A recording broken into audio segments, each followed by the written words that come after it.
Hello and welcome to Trojan Talk. I'm your host, Aaron Taylor.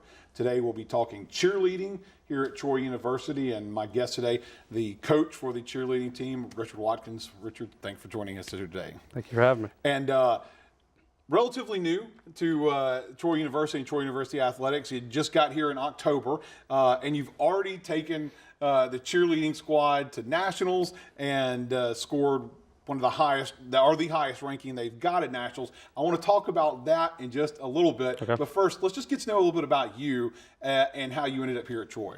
Well, I taught a UCA camp for Troy back in 2011 or maybe 12. I can't remember the years now. But came out there, I taught their camp, and ever since then, I've been a fan of Troy and coming back here and there, and here I am today. And so let's talk a little about your history, because you're coaching cheerleading now, but you've been a cheerleader in your day and did some competition. Tell us a little about your background in cheerleading. I cheered at the University of West Georgia. I won 3 national championships there out of the 5 that I cheered there.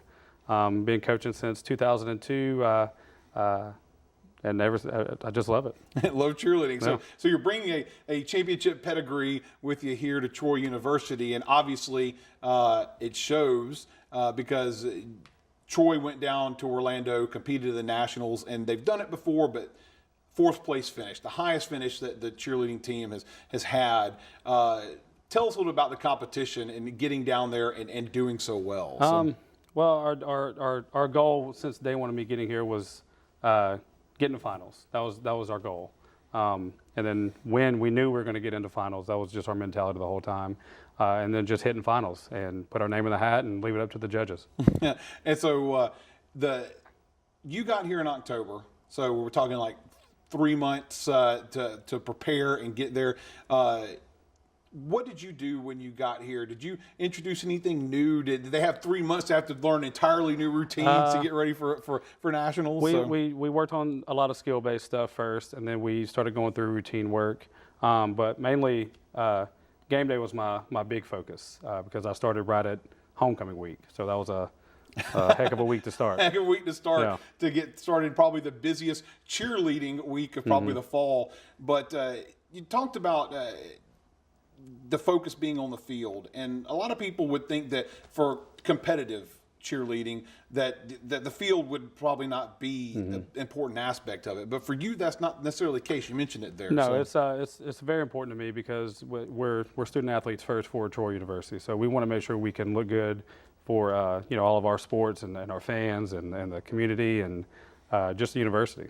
And so now, coming here in October and introducing a new program, did you introduce any big, huge changes to them? Some slight changes, some tweaks to the program? So a little bit, mainly no cell phones at practice. That was a tough one to get used to for them, but no, nothing too big. Just a lot of skill-based stuff. Well, skill-based stuff. Now, from this point forward, obviously you've got a 4th place finish, so I would assume the goal is to go all the way to the top from this point. For sure. That's our goal for next year. And then now for cheerleading, a lot of people don't maybe have that. They have the misconception that cheerleading is just the pep, the pom poms, stuff like that. But what kind of regimen does your squad, I guess, go through on a weekly basis? Weekly basis, especially for the last 3 months going into nationals, it was a 2-a-day process. We had a lot of 2-a-days, workouts, 6 a.m. workouts, practice, football games, traveling.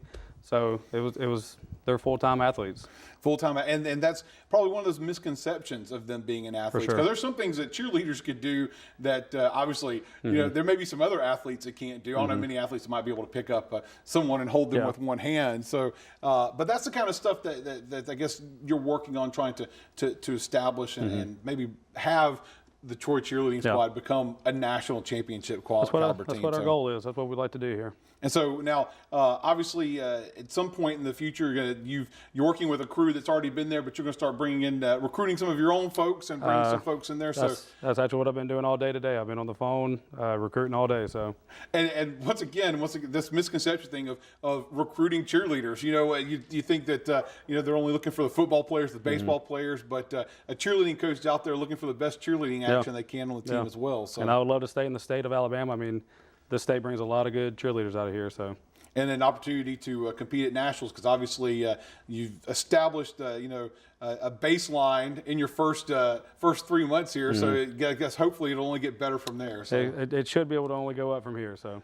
all right. Well, here's hoping that next year we'll bring in here. We'll be talking about that first place finish at nationals and the start of a championship legacy here at Troy University Cheerleading. Yes, sir. Thanks for joining us here today, and good luck with the rest of your cheerleading recruiting season. Yeah. And here's hoping you bring in some new national championship caliber cheerleaders. Thanks for joining us today. So thank you. Thank you for joining us on today's edition of Trojan Talk.